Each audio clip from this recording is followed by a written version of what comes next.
Oke, assalamualaikum warahmatullahi wabarakatuh. Alhamdulillahirabbil alamin. Assalatu wassalamu ala asrofil anbiya'i wal mursalin wa ala alihi wa ashabihi rasulillahi ajmain. Amma ba'du. Puji syukur marilah kita curahkan kehadirat Allah Subhanahu wa taala yang telah memberikan kita nikmat sehat dan hidup sehingga kita bisa melaksanakan kuliah daring pada saat kala ini. Salat dan salam tak lupa juga kita karuniakan kepada Nabi Muhammad SAW yang telah memberikan kita nikmat, yang telah membawa kita dari alam kebodohan sampai alam berilmu pengetahuan seperti yang kita rasakan saat ini. Baiklah, tanpa panjang-panjang, perkenalkan, nama saya Eko Bakti Pratama dengan NIM 12050510522, kelas 2F semester 2 Fakultas Teknik dan Sains Teknologi. Tujuan saya membuat video ini adalah untuk memenuhi tugas UAS semester 2. Baiklah, materi yang pertama adalah serat optik. Apa itu serat optik? Serat optik adalah fiber optik atau kabel optik adalah saluran transmisi terbuat dari kaca atau plastik yang digunakan untuk mentransmisikan data melalui media berupa cahaya dari suatu tempat ke tempat lain dengan waktu yang sangat cepat dan data yang sangat besar. Oke, mungkin itu pengertian serat optik. Serat optik adalah saluran transmisi yang terbuat dari kaca atau plastik yang digunakan untuk mentransmisikan data melalui media berupa cahaya dari suatu tempat ke tempat yang lain dengan waktu yang sangat cepat dan data yang sangat besar. Mungkin itu untuk serat optik untuk pengertiannya. Dan kelebihan serat optik bisa kita lihat di PPT yang telah saya buat. Yang pertama adalah memiliki bandwidth yang sangat besar. Yang kedua, ukurannya sangat kecil dan murah.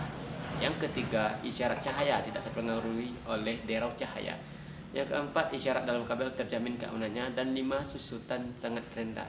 Itulah materi tentang kelebihan serat optik. Yang selanjutnya adalah struktur serat optik seperti yang sudah kita lihat di PPT. Saya akan menjelaskan satu persatu. Yang pertama adalah inti kabel atau core. Inti kabel berfungsi untuk mengukur atau menyalurkan cahaya dari satu ujung ke ujung lainnya. Core itu adalah elemen pertama dari fiber optik yang merupakan konduktor sebenarnya. Konduktor sebenarnya dari core adalah sebuah batang silinder yang terbuat dari bahan dielektrik. Oke, yang kedua adalah cladding atau bisa disebut dengan selubung. Cladding berfungsi sebagai cermin, yaitu memantulkan cahaya agar dapat merambat ke ujung lainnya. Cladding merupakan lapisan selimut atau selubung yang dilapiskan pada core yang memiliki diameter antara 125 sampai 250 mm. Oke, yang berikutnya adalah coating atau pelindung.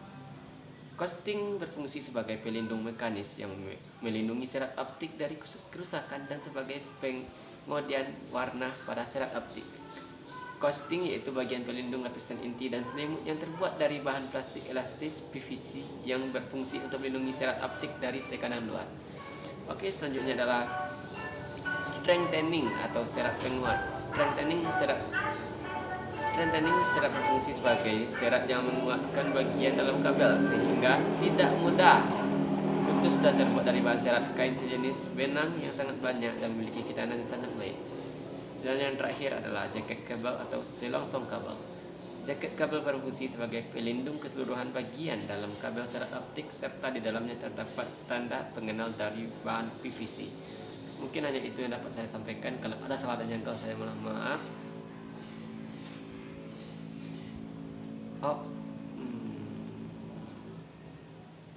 Yang berikutnya adalah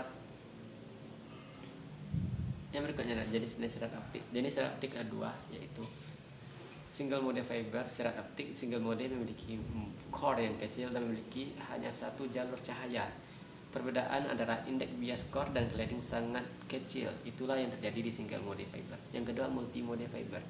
Di multi mode fiber memiliki diameter core dan indeks bias relatif lebih besar daripada single mode fiber dan memungkinkan sejumlah besar cahaya melewatinya.